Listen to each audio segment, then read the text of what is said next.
Hello বন্ধুরা, নতুন আরেকটি ভিডিওতে তোমাদের সবাইকে স্বাগত। আজকের ভিডিওটা এখান থেকে শুরু করছি। দেখো আমাদের বাড়ির সামনে কত সুন্দর কাশফুল। সকালে করেছিলাম চাউমিন, এখানে আমি সকালের খাবারটা খেয়ে নিব। সাথে অস্মিকার বাবার খাবারটাও রেডি করে দিলাম। সকাল সকালে আমাদের বাড়ির সামনে ভ্যানে করে কিছু গাছ নিয়ে এসেছে। এখানে বিভিন্ন ধরনের ফুলের গাছ, সাথে ফলের গাছও ছিল।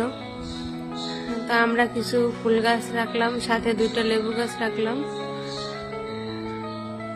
মানে অনেক ধরনের ফুল গাছ ছিল, তো এখানে পছন্দ করে গাছগুলো রাখতেছি। দুপুরের জন্য রান্না শুরু করে দিয়েছি।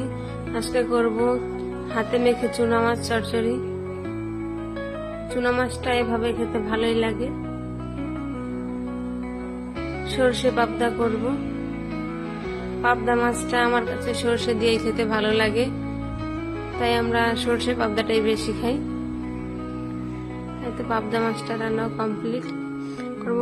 আলু দিয়ে উচ্ছে ভাজা,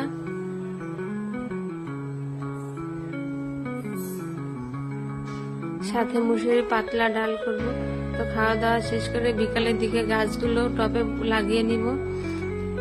একটা একটা করে সব গাছ লাগিয়ে নিব। এখানে চন্দ্রমল্লিকা গাছটা লাগিয়ে নিতেছি, পরে যে গাঁদা ফুলটাও লাগিয়ে নিব। পাশে অস্মিকার বাবা মাটিতে লেবু গাছ 2টো লাগিয়ে দিল। তো লেবু গাছে অলরেডি একটা লেবু হয়ে আছে।